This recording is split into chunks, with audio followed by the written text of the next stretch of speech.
Don't bother, mate. don't fucking bother. Go on, go.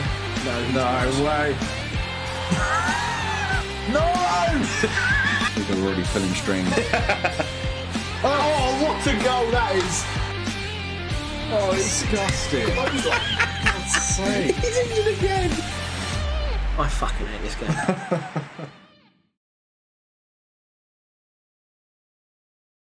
Hello everybody and welcome to LMA Season 3 episode number 4. Now, you might be wondering, the eagle-eyed among you will notice that I'm on my own and there is no Dan next to me. And that is because I did it again. I fucked up again. Not content with doing what I did on the live stream and forgetting to press the or forgetting to tick the box that allowed the VOD to be created. My voice mod software, which controls all the voice filters and also all the soundboard elements of my stream deck, did an update. And during that update, it turned on the voice changer and it turned on a specific voice filter. And we didn't realise that it was on until after we'd finished recording episode 4 and episode 5. So unless you want 2 40-minute episodes of this... Yeah, and as Dan mentioned, we do have a spin wheel this evening, so quick rundown of our fixtures and mine today. So this is going to be... I'm going to have to get a bit creative to get through this one. So what we're going to do is episode 4 and episode 5 are going to be condensed down into one episode. So episode 4 is going to effectively be a highlight reel of the 2 episodes that we recorded last night. What that means is that I'm going to make sure that I convey all of the important moments that happened from the sort of talking in between the games. But the episode is largely going to consist of highlight reels with a little bit of maybe some commentary from me added over the top for a little bit of extra spice. Just because, you know, why not? I did a bit of mess about commentary on my gaming channel, Welchie TV. Go and give it a follow. Yeah, I quite enjoyed it. So I thought, you know, bit of creative artistic license and throw that over the top, and hopefully you guys can forgive me and next week normal service will be resumed. I promise. I've got a list now of all the things that I need to double check and triple check before we start recording, so I'm very much hopeful that this will not happen again. So once again, I'm very sorry. Thank you very much for your support, everyone. I hope this episode isn't too bad and it comes out okay. So enjoy, leave a like, leave a comment, hit the sub button, and we'll see you all next week.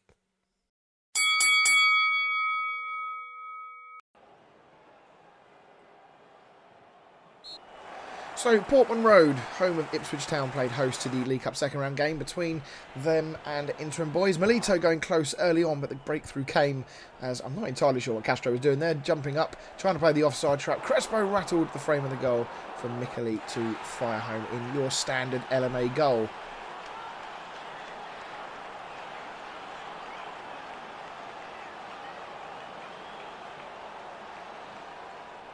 Having gone close in the early part of the game, Melito then got his goal, but just had to make sure that it was in and fired it home for a second time.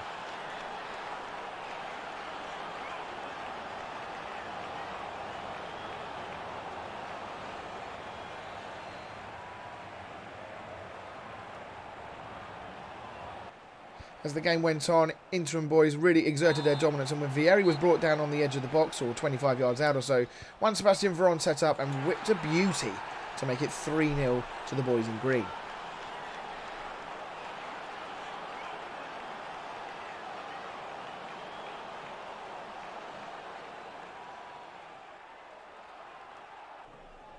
And there was just time for a fourth, 10 minutes from time, as Christian Vieri took a shot which was parried straight into the path of Hernan Crespo, who made no mistake from close range.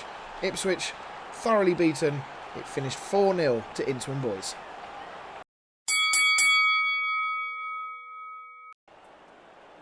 Attention switched back to the Premier League, and newly promoted Birmingham City hosted Interim Boys in the first Premier League game of the episode. In quite a dull affair in the first half, it was actually the home side that broke the deadlock. Cameron Jerome firing home from just outside the box to give Birmingham a surprise lead in this one.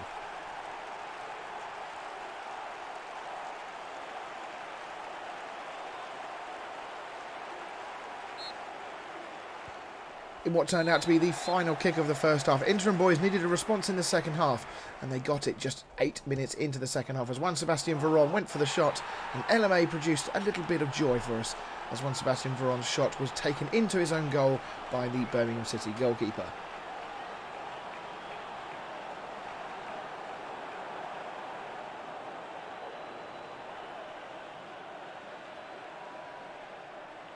Sometimes when these sort of moments happen, you kind of get the feeling like it's going to be your day. And sure enough, 6 minutes later, Christian Vieri ran through and made no mistake in what has been quite a season for him already.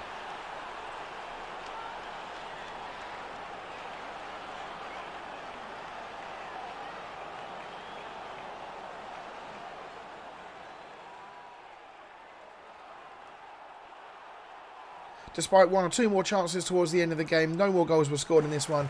Birmingham City will be disappointed to not get a point here, but it did finish Birmingham 1, Interim Boys 2.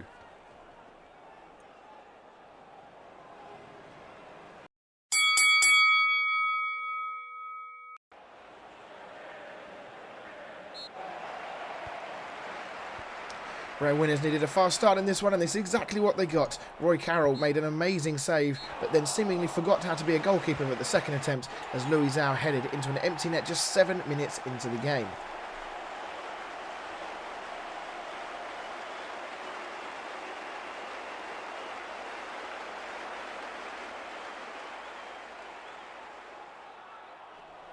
One quickly became two when Zlatan Ibrahimovic jumped on an opportunity given to him by Nicolas Anelka being tackled and rifled one into the roof of the net just a few minutes later to give Rail Winners a very dominant 2-0 lead. Now, we don't often need reminding of just how scuffed this game can be, but a blatant offside followed by a poor finish, followed by a ridiculously tight angled finish that was carried over the line by his own goalkeeper. If you wanted an example of just what LMA can be, that is the perfect one.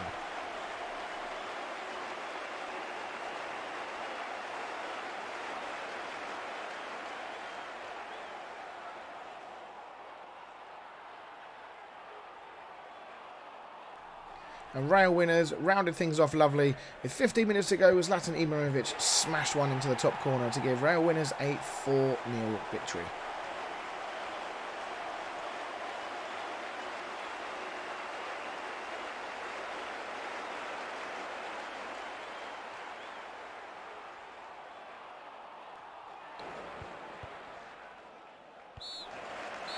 A quick look at the table then shows that it's all still very, very tight at the top. Interim Boys currently sitting second, just 1 point behind last year's champions Arsenal, and Rail Winners just 4 points behind them in fourth.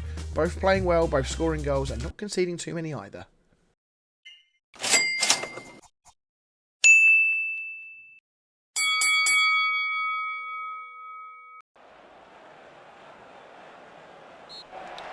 Rail Winners then travelled to Greece to face Panathinaikos in the Champions League, and after a disappointing first game against Barcelona, what they didn't need was Artur Boric parrying shots back into the danger area. Thankfully, though, they pretty much went straight back up the other end, and Anelka's shot was rebounded straight into the path of Ibrahimovic, who fired home in the 5th minute to give Rail Winners the lead.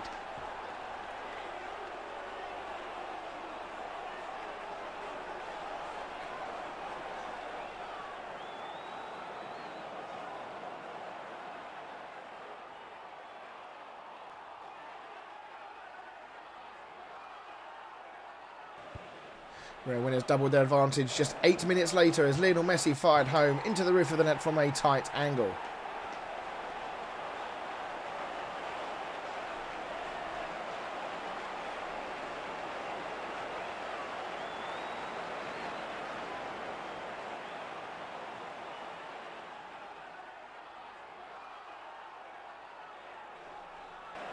When Ricardo Quaresma slammed home a third, it definitely felt like this could be a game that could be 5 or 6-0. But unfortunately after that they weren't able to kick on, and it took until the 75th minute when Harry Kewell whipped in a free kick to make it 4. And that was how things finished. A good, strong victory, just what they needed to bounce back.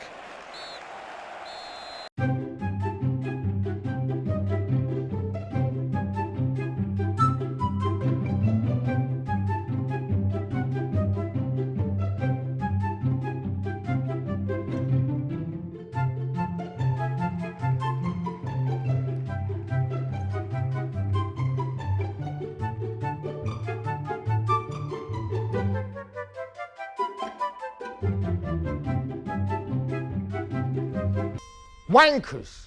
Fucking embarrassing.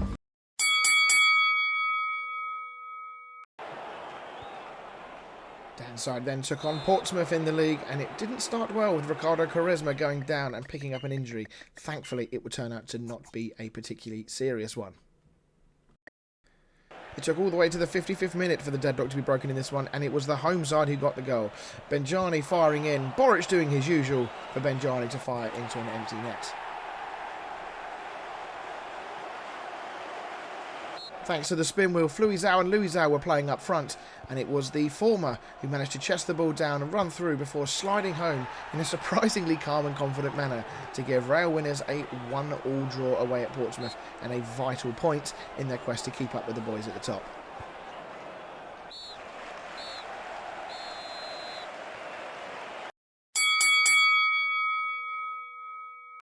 Thanks to the spin wheel that continually tries to screw me over, my weakest 11 looked like this to take on Charlton Athletic in the Premier League. To say this game was boring is somewhat of an understatement, and it took until the 70th minute for anything of note to happen when Ben Foster ludicrously came out of his goal and allowed Jason Yuill to lift the ball over him into an empty net.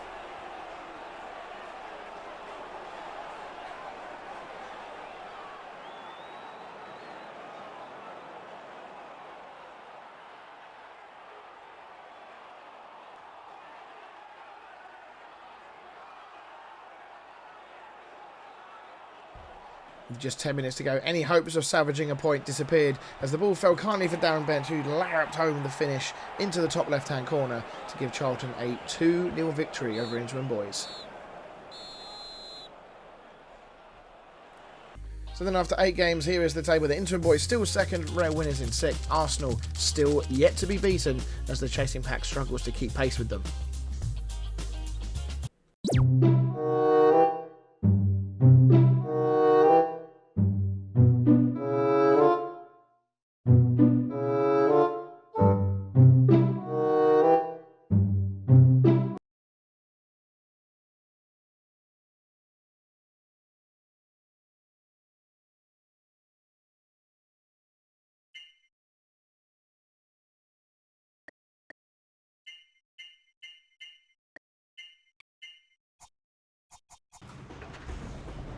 Some worrying financial news that just came in. Interim Boys were pleased though to announce that their north stand had opened.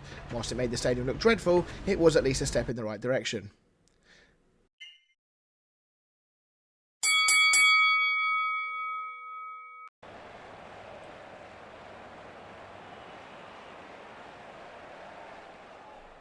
Aston Villa came to town to play Interim Boys on their first game with the new north stand being open. But the eyes of the world were on that new north stand as part of their build, including that of Sebastian Frey, who seemed to be completely lost in the awe of the stadium, and thankfully watched his shot go wide. For the rest of the game then, it was pretty much plain sailing for Interim Boys, and when Christian Vieri found the back of the net from a tight angle, despite Gary Cahill's best efforts, this signalled the start of what was to come.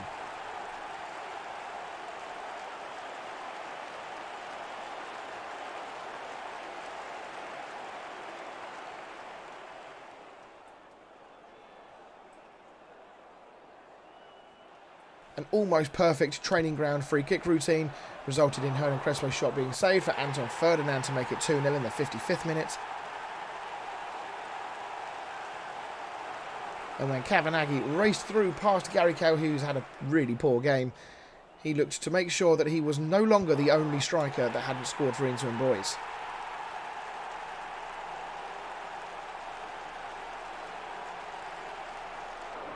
And there was time with just 7 minutes to go for Kavanaghi to turn provider as his cross was turned in at the near post by Hernan Crespo for yet more brilliant LMA goalkeeping.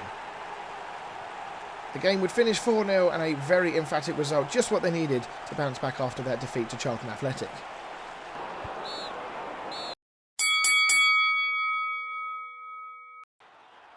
With Dan entering quite a tough run of fixtures, what he needed was his goalkeeper on form. Artur Boric, though, had other ideas. He parried the ball straight into the path of Jermaine Pennant, who made no mistake from close range to give Liverpool the opener. And the bad became worse soon after when Liverpool went on the attack again and Craig Bellamy forced a save from Artur Buric, who successfully parried the ball straight into the path of Momo Sissoko, who made no mistake, much to Dan's frustration.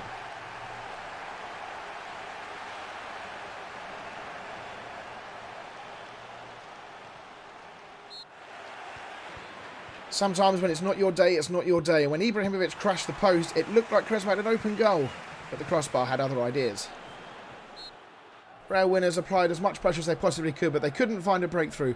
The closest they came was when Ricardo Quaresma got in behind the defence, only for fake John Onorisa to get in the way and prevent a consolation goal. Liverpool running out 2-0 winners, a poor result for Dan's team.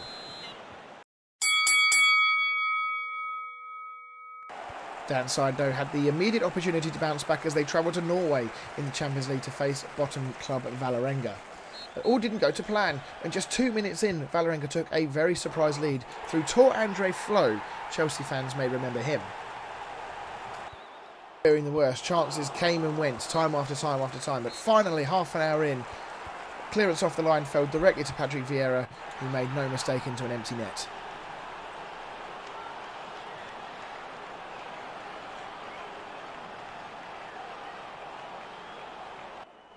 And just a few moments later, 1 became 2 as Zlatan Ibrahimovic finally made use of all the step-overs, not once, but twice, before firing home to make it 2-1 to the away team. Into the second half, and Real winners were awarded a penalty when Harry Kewell was brought down, but as we've suddenly come to work out, penalties in the second season appeared to be impossible to score. Zlatan Ibrahimovic did not break that curse. Thankfully, though, when Wilfred Boomer's cross found Nuno Gomes to head home, the 2-goal cushion was, thankfully, just about enough to calm Dan's nerves. And then deep into stoppage time, Nicolas Anelka made sure of the result by adding a 4th as he smashed the ball into the roof of the net. Finished here, Vålerenga 1, Real winners 4.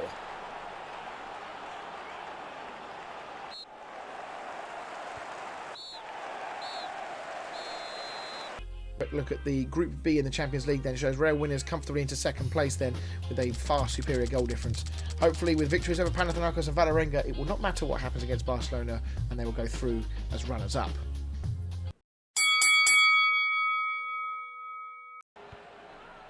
A top-of-the-table clash this one. Everton flying high in the early part of the season meant that Interim Boys had a tough task, and the tough task was made harder when Scott Spencer, yes, I have no idea who that is either, made it 1-0 to Everton just before the break. Interim needed a quick response, and they got that in the second half when Crespo whipped the ball across for Christian Vieri to equalise for the away team.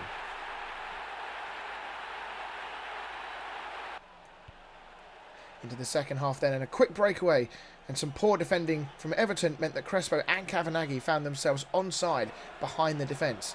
Crespo showing a good turn of pace, and despite the fact that he wasn't able to finish himself, LMA did the rest and made the ball fall to Kavanaghi for his second goal in just a couple of games.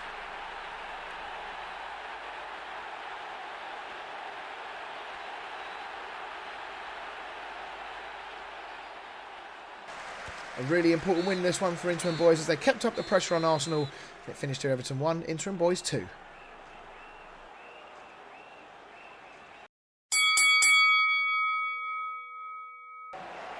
Final game of the episode, Real winners took on Manchester United, who were always a tough customer to come across.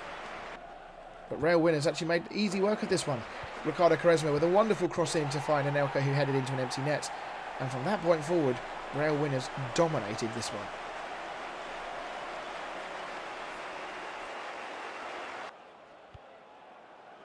Manchester United kept themselves in the game till just after the hour mark, but Real winners were in the mood, and a wonderful team goal completed by Zlatan Ibrahimovic, who received the ball from Vieira before slamming home from outside the box to make it 2-0 to the home team.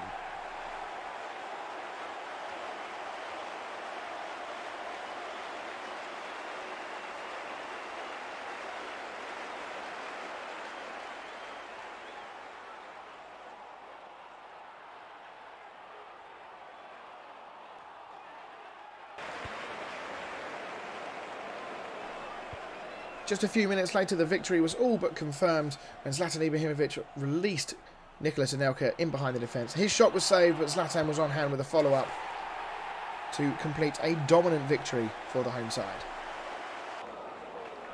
There was time for one consolation with 7 minutes to go as Giuseppe Rossi weaved his way around Felipe and then rolled it into the bottom corner. It finished here, Real winners 3, Manchester United 1.